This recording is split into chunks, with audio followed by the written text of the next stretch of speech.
നമസ്കാരം. റാഫ്റ്റർ ക്രിക്കറ്റിലേക്ക് അവർക്കും സ്വാഗതം. യെസ്, RCB ഫൈനലിലേക്ക് ഗംഭീര വിജയം.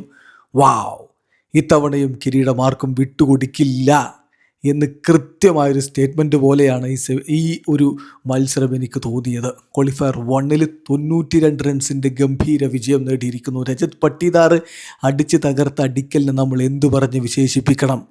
അതുപോലെ സായ് സുദർശൻ്റെ ഔട്ടാകലിനെ, ആ ദൗർഭാഗ്യത്തെ നമ്മൾ എങ്ങനെയാണ് വിവരിക്കേണ്ടത്? അതായത് എല്ലാം RCBക്ക് അനുകൂലമായിട്ട് സംഭവിച്ചു.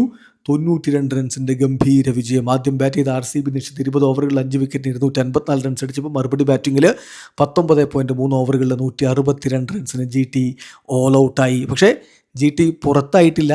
അവർക്കിനി ക്വാളിഫയർ 2 കളിക്കാനുള്ള അവസരമുണ്ട്. എലിമിനേറ്ററിൽ ജയിച്ചു വരുന്ന ടീമിനോട് മുട്ടിയാൽ ജയിക്കുകയാണെങ്കിൽ വീണ്ടും ഒരു RCB വേഴ്സസ് GT മത്സരം നമുക്ക് കാണാൻ കഴിഞ്ഞേക്കും. ഏതായാലും വെങ്കിയും വിരാട് കോഹ്ലിയും ചേർന്നുള്ള ഓപ്പണിംഗ് കൂട്ടിയിട്ട് ആദ്യം മടങ്ങിയത് വെങ്കടേഷ് അയ്യരാണ്.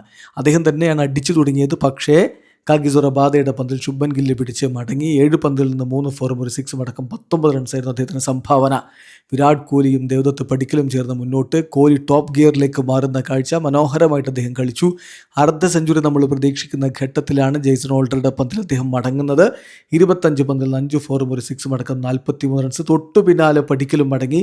ഹോൾഡർ തന്നെയാണ് മടക്കി വിടുന്നത്. 19 പന്തിൽ നിന്ന് 30 റൺസ്. എന്നാൽ പട്ടീദാറിൻ്റെ പൊളിച്ചെടുക്കൽ കാണാനിരിക്കുന്നതേ ഉണ്ടായിരുന്നുള്ളൂ. കൃണാൽ പാണ്ഡ്യ 28 പന്തിൽ 5 ഫോറും 2 സിക്സും അടക്കം 43 റൺസിൻ്റെ മികച്ച ഇന്നിങ്സ് കളിച്ചു. ടിം ഡേവിഡ് 4 റൺസുമായിട്ട് മടങ്ങി. പട്ടീദാർ തലങ്ങും വിലങ്ങും സിക്സർ മഴ പെയ്യിക്കുകയായിരുന്നു. അദ്ദേഹത്തിൻ്റെ വക 5 ഫോറും 9 സിക്സറുകളും 33 പന്തിൽ നിന്ന് 93 റൺസുമായിട്ട് അദ്ദേഹം പുറത്താകുന്നു. ജിതേഷ് ശർമ്മ 5 പന്തിൽ നിന്ന് 1 ഫോറും 1 സിക്സും അടക്കം 15 റൺസ് അടിച്ച് പുറത്താകുന്നു. അങ്ങനെ ഗംഭീരമായിട്ടുള്ളൊരു ഇന്നിങ്സ്. ഇത് ഈ രൂപത്തിലേക്ക് ഒരു റൺ മലയാക്കി മാറ്റിയത് തീർച്ചയായിട്ടും രജത് പട്ടീദാറിൻ്റെ ആ ഒരു ഇന്നിങ്സാണ്. 255 റൺസ് എന്ന വിജയലക്ഷ്യവുമായിട്ട് ഇറങ്ങിയ GTക്ക് ദൗർഭാഗ്യകരമായ വിധത്തിൽ ആദ്യ വിക്കറ്റ് നഷ്ടമാകുന്നു.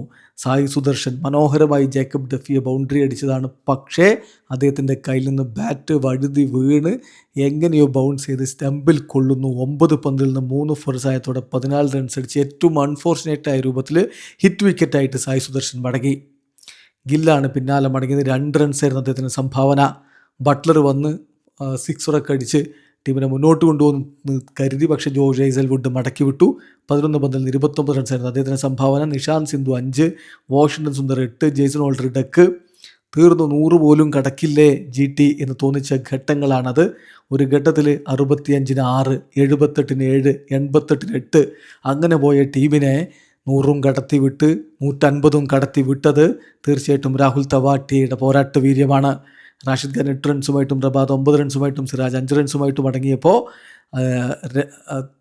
രാഹുൽ തെവാട്ടിയ 43 പന്തിൽ നിന്ന് 8 ഫോറും 4 സിക്സറും അടക്കം 68 റൺസ് അടിച്ചിടത്താണ് ഈ ഒരു മാർജിൻ 92 റൺസിലേക്ക്, അതായത് 100-ന് താഴേക്ക് കുറഞ്ഞത്. എന്തായാലും ഗംഭീരമായിട്ടുള്ള വിജയത്തോടു കൂടി RCB ഇതാ ഫൈനലിലേക്ക് കടന്നിരിക്കുന്നു. ഫൈനൽ മത്സരം മെയ് 31-ന് ആരായിരിക്കും അവരുടെ എതിരാളികൾ? കാത്തിരുന്ന് കാണാം. വീഡിയോ അവസാനിക്കുന്നു. ക്രിക്കറ്റ് ലോകത്തെ കൂടുതൽ വിശേഷങ്ങളുമായി റഫ്ലക്സ് എടുത്താം.